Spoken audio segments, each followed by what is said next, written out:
know? Like, I watch all the fucking... Every time there's a new stand-up comedy special somewhere on the internet, I watch it. And, like, on Instagram or whatever, I follow, like, tons of fucking, like, stand-up pages and stuff from... So, I love it, man. And I really, really do like it. Gus's Pub has a... And they do have open mics. Yeah, I've thought about it. I don't know. I think I'd have to... I've tried writing a few jokes. Like, I've tried, like, trying to write them. And I'm still, like... I think I'm going to work on that a little bit more first. Before I'm, like... Because I still think I have to get that... It's kind of like writing a song. Where, like... You know... You have to... There's an art to writing it that you have to get down in order to... Before you can, like, really play with people to make it be what you want to hear. Like... I think it would have to take practice too, like learn how to engage the crowd. Exactly. In a comedic, but in the same way, like context. Yeah, there's like so many different aspects of it that are like playing music. Like, it's just so relatable. Performance, you know, it's all performance. So it's the performance art for sure.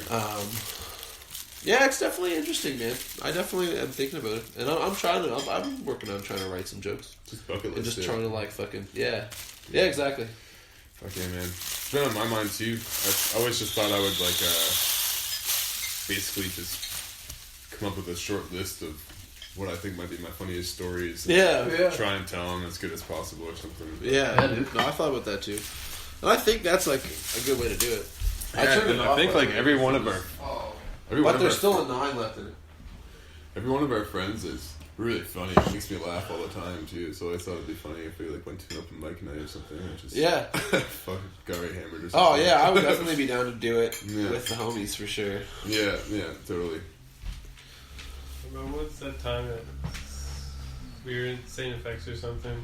Yeah, that was the Matt McClennan's recital. Oh, for Matt's recital. That was a good time, man. Who here has fucked a deer? Crowd goes silent. You look like you fucked a deer. Yeah, you right there, you look like you fucked deer. I was trying to make like a subtle fucking hick joke because we were in this fucking... Subtle?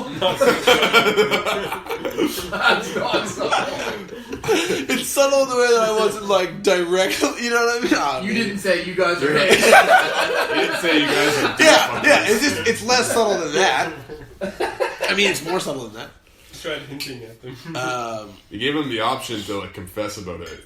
You know? Yeah, exactly. Opening the question, who here fucks deer? You ever fuck deer? I'm just interested. Yeah, take a poll. Take a quick bowl. I got a good deer fucking song for you.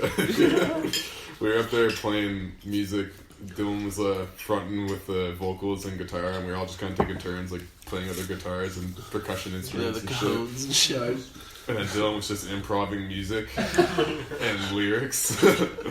It's like this bad breakup song about his ex-wife named Pound Cake. Oh man, I'm glad you... I remembered like... I didn't remember the name of the woman. I'm glad you remember that. Pound Cake. Oh, so good. Yeah, that was fun, man. That was a good time. And like we made all of Matt's like St. Effects friends be like, these guys are fun. Like, I'm getting out of here. It's not always the best when we all like get together and go out somewhere. It's just gonna make a scene. It's true. Like, there's this one time you invited me out to Barely's for the karaoke night. Yeah, dude. And I just got off work at the call center, and I was really depressed at the call center. Yeah. That was like the pinnacle of depression I ever faced, was that whole situation. Right. And so you invited me to the bar, and so I was always keen to go get right hammered. And you just, within minutes, I bought my first beer, and Dylan's just basically punches it off the table. And I'm like, Dylan, what the fuck? And he just started giving me the finger. I was like, fuck you, man. Anyway, so then the night went on, and then eventually Dylan's just up there doing hilarious karaoke, dancing his ass off on stage, whacks the sound guy with the microphone stand. Eventually, like, picks the guy up and just starts licking his head. He had this big bald head and just getting a full-blown slobber job by Dylan. Oh my god. I had and then eventually everyone started referring to you as Jesus. Right. Because we both had long hair and beards. Yeah. And then you just kept pointing at me and going, no, that guy's Jesus, and I'm Fat Jesus. And so we eventually, at the end of this whole situation, get the whole bar chanting for Jesus and Fat Jesus. And he's just right drunk, going around kissing people, and just like everything was just off. Then we decided to walk back to my place in Dartmouth, which is across the bridge, across the harbour. If anyone doesn't know what Halifax is like, and it's in the middle of winter too, and we're just hammered as fuck, walking all over just ice-covered sidewalks, and Halifax is incredibly hilly. We're literally and we're slipping just all the time. We're full on falling down, like fully wiping out and being like, oh fuck. And then just slipping, like crashing into each other, and just sliding down hills, and it was sheer mayhem. It's a miracle we made it home. Eventually, we get home and I'll pass out or something. But that morning I puked blood. And I knew that was time to take a break. So I stopped drinking for like that was one of the good drunkest while I've after seen that. you. That was definitely one of the drunkest I've ever been. I can tell when you start licking strange black people's heads. Like, it's a special night. I think Nick Butler and Sam Reed might have been there. Andrea Graham. Yeah. They were all I there. think we were drinking with them. Yep. So it's always a risk if you like go out with you, because you might not want to be start standing a little bit further back into the crowd. No one sees me with this guy. Yeah, that's so funny, man. I just can't even like put myself in that mindset. No, I just can't believe like that I'll do that. That's I'm all scary, man. Alcohol has terrified me over the years. Like, Yeah. I've just like the stories I've heard about things that I've done. I'm like, I know that I did them. It's not like I black out, like don't forget. And then that night I did black out, but Yeah. I usually remember. You remember the walk home? I definitely remember the walk home. Yeah, I was getting slammed around so much. Yeah, just knocked you back in the Yeah, I was always like, consciousness. okay, I had to think a lot to not just fully fall down all the time. But I was just like, fucking, I don't know. It's so scary how, like, I'm sitting here right now. I'm even, a few beers in. Like, I've got, like, I can't even go to that zone at all. To the point where, like, I am, like, rationally thinking, let's just lick this guy's dome. Let's fucking, like, what the fuck? There was another occasion, we played that Battle of the Bands with Providence, and we were going to try to win that slot opening for Cortez de Hero. And we came in second, and they won.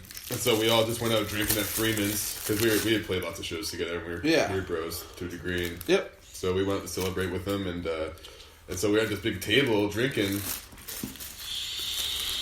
and this guy kept on walking by to go to the bathroom, and he was spending a lot of time in the bathroom. He was probably snorting coke and stuff. Yeah. And so, but he had this big orange cap on, and every time he walked by, you kept chirping him something about his cap. You just kept on calling him fucking orange cat guy or whatever. Yeah, probably something very just not so creative at all. It's just blatantly obvious. Blunt, Hey, obvious. fucking orange hat buddy there. But this guy was actually getting rather upset at all of this, and didn't like being called orange hat guy at all, despite the fact that he was an orange hat guy. I didn't notice that though. Well, not at all, because he eventually comes over to you to like shake your hand, which is this kind of like, if I had to guess, he'd probably be trying to crush it or something, just being like, "Hey, what's your name, man?" Like, it just seemed like it was like a threatening handshake. Right, but I didn't pick up on that at all. No. I was like, yeah, nice to meet you, man. And he said, "Hey, my name's fucking whatever. It's not Orange Hat Guy. What's your name?" And you just fucking yell, "Snakes!" at the guy. Start licking his arm. Give him the cob, dude. Gave him the cob. Starts pretending to eat his farm like it's a cob of corn. And licking the butter off of it. Like nibble up their arm or whatever. Yeah. Fix people right now. Give him the cob. So he comes out of nowhere with the cob. And then he immediately, I see him start to wind up a right cross on you. Yeah. He's trying to punch you in the face. Just quick side note. I said snakes because for a time in my life, I was addicted to saying snake. I was like addicted to saying the word.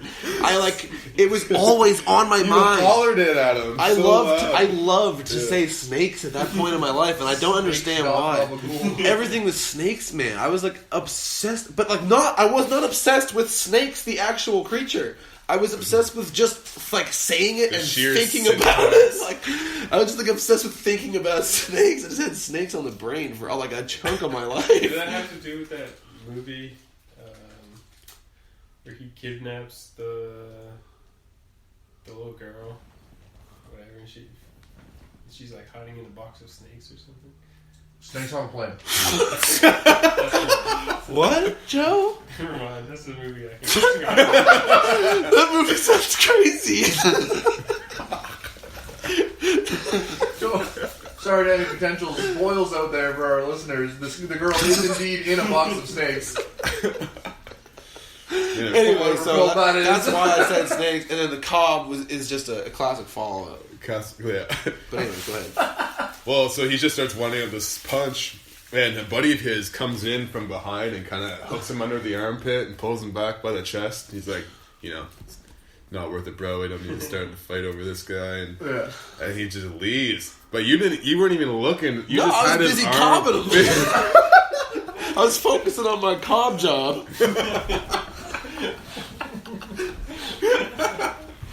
I wanted to give him a good cob job, you know what I mean? I wanted to do well. He's Orange Hat Guy after all. So then his friend pulled him away, and you were just like none the wiser, and just went right back to like whatever the fuck it was. Yeah, I literally had no idea it happened, and I finished cobbing him, and then looked up, and everyone was like looking at me like, "Whoa, what the fuck?" And I was like, "What? It's just a cob." And then they're like, "That guy was about to fucking punch you in the just destroy your head." So I was like, "Oh shit." I guess I gotta be careful, but I haven't cobbed anyone since. I've been retired. But every once in a while I get a little inkling to get someone to cob. But it's like, that's the thing, man. It's like, you gotta pick your victims. that's something I did when I was extremely drunk, so who knows? Who knows why? Amazing. Alcohol's terrifying. I'm scared of it in a lot of ways when I think about things sometimes. I've definitely done. I think we've all done things that we would never have done if we were sober while drunk. Definitely. And you either, that's like the definition of getting drunk. Yes, it's true. Loss. It's like people love getting themselves into a position where they'll do things that they know is probably a bad idea. Yeah. But you don't care at all. Yeah. You just fuck it. Let's do it. I You become incredibly impulsive. Make out with a girl on the floor while they had pepperoni stuck to them. But Just to be roll fair, there around. was only pepperoni stuck to us because you threw it onto us. Yeah, we were like, it was a situation like literally like this, where we're sitting like this, and Brandon would just be rolling on the floor, making out with a girl, and there was like me and Joe and our friend Ainsley were all like chilling, like we are right now, talking, just hanging. And it would be like as if Brandon was just right here, right now, making out with a girl rolling on the floor. So we were like, "Get the fuck out of here!" You know what I mean? But he just was not hearing any of it. They were just like full. They were both fucking smashed. And so Ainsley had this fucking stick of pepperoni and just was slicing it up, and then Joe was just like throwing pieces on him. And so she kind of had like a shirt that like her back was like open mostly. So, open back. Her skin, she had fucking pepperoni stuck to her back. Shit, man. We're making that. She gets a pepperoni on her dome.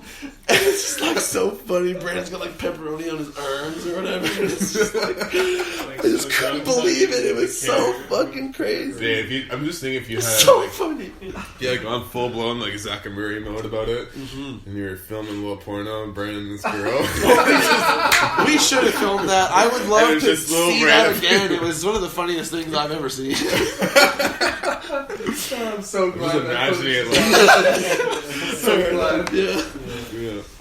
How old were you guys when you were doing this? 19 maybe? Oh, Yeah, really? you're out of high school? This was a year out of high school. 18 or 19, Yeah. Maybe I knew you then. Maybe. I was 19 when I started in SCC. I was 18 when I met you. Right, yeah. Which would have been then. That makes sense. So I would have maybe heard about who you were. Potentially. There was a while where I'd heard about you a lot, Yeah. and I never met you for years. Yeah. I've only known you for like 3 years or something like that. Oh shit. I've known Dylan for like 6. Oh, what? I think. Holy, that's crazy. Yeah, it was like 3 years.